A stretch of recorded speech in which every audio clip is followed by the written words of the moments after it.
بین الاقوامی اصولوں میں کہیں نہیں لکھا سویلینز کا کورٹ مارشل نہیں ہو سکتا۔ جج آئینی بینچ سپریم کورٹ میں فوجی عدالتوں میں سویلینز کے ٹرائل کے فیصلے کے خلاف انٹرا کورٹ اپیل پر سماعت کے دوران جسٹس نعیم اختر افغان نے ریمارکس دیے کہ بین الاقوامی اصولوں میں کہیں نہیں لکھا کہ سویلینز کا کورٹ مارشل نہیں ہو سکتا۔ جسٹس امین الدین خان کی سربراہی میں 7 رکنی آئینی بینچ سماعت کر رہا ہے۔ 9 مئی کے ملزم ارزم جنید کے وکیل سلمان اکرم راجہ نے اپنے دلائل کا سلسلہ جاری رکھتے ہوئے کہا کہ آج 11 بجے تک اپنے دلائل مکمل کر دوں گا۔ جسٹس جمال مندوخیل نے کہا کہ آدھے گھنٹے میں دلائل مکمل کریں تو زیادہ اچھا ہوگا۔ سلمان اکرم راجہ نے کہا کہ جو کہنا چاہتا ہوں وہ کہنے دے تاکہ 11 تک مکمل کر لوں۔ سادہ لفظوں میں بات کروں تو سویلینز کے بنیادی حقوق ختم کر کے کورٹ مارشل نہیں کیا جا سکتا۔ انہوں نے استدلال کیا کہ سویلینز کا کورٹ مارشل شفاف ٹرائل کے بین الاقوامی تقاضوں کے بھی خلاف ہے۔ بین الاقوامی تقاضا ہے کہ ٹرائل کھلی عدالت میں آزادانہ اور شفاف ہونا چاہیے۔ بین الاقوامی قوانین کے مطابق ٹرائل کے فیصلے پبلک ہونے چاہیے۔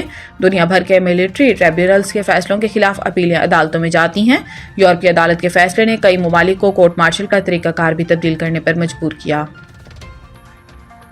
ملک بھر میں 40,000 میگا ریٹیل سٹورز کو FBR سسٹم سے 24 گھنٹوں میں منسلک کرنا لازمی قرار دے دیا گیا۔ فیڈرل بورڈ آف ریونیو نے سیلز ٹیکس رولز میں ترامیم متعارف کرا دی، جس کے تحت میگا ریٹیل سٹورز کو سیلز کی معلومات FBR کو فراہم کرنا بھی لازمی قرار دیا گیا ہے۔ FBR کے مطابق بڑے سٹورز کی فروخت کا ڈیٹا 24 گھنٹوں کے اندر FBR کو موصول ہو جائے۔ بر وقت درست ڈیٹا موصول نہ ہونے پر مذکورہ ٹیرون ریٹیلرز کو سیل کیا جائے گا اور سٹورز کو ڈی سیل کرنے کا اختیار کمشنر ان لینڈ ریونیو کو دیا گیا ہے۔ FBR کی جانب سے کہا گیا ہے کہ جرمانے کی ادائیگی کے 24 گھنٹوں میں سٹور ڈی سیل کرنے کے آرڈر دیے جائیں گے، جبکہ سافٹ ویئر سے متعلقہ تمام خامیوں کو سٹور دور کرنے کا پابند ہوگا۔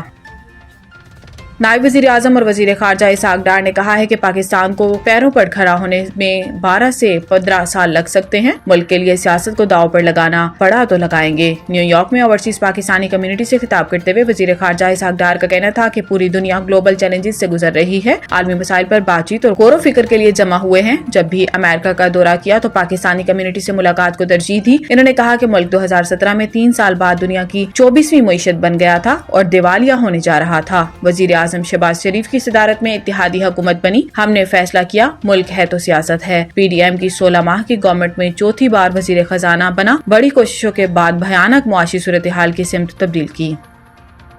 پشاور ہائی کورٹ نے PTI رہنما عمر ایوب کی مختلف مقدمات میں 35 دنوں کے لیے حفاظتی ضمانت منظور کر لی۔ پشاور ہائی کورٹ کے جسٹس صاحبزادہ اسد اللہ اور جسٹس عبدالفیاض پر مشتمل 2 رکنی بینچ نے عمر ایوب کی حفاظتی ضمانت اور مقدمات کی تفصیلات کے لیے دائر درخواست پر سماعت کی۔ دوران سماعت اسسٹنٹ اٹارنی جنرل نے عدالت کو بتایا کہ FIA کی عمر ایوب کے خلاف کوئی انکوائری نہیں، جبکہ اسلام آباد پولیس کے پاس 8 FIRs درج ہیں۔ بعد ازاں عدالت نے عمر ایوب کو 35 دنوں کی حفاظتی ضمانت دیتے ہوئے انہیں متعلقہ عدالتوں میں پیش ہونے کا حکم دیا اور درخواست نمٹا دی۔ اس موقع پر عمر ایوب نے کہا کہ میرے خلاف 70 سے زائد مقدمات درج ہوئے ہیں۔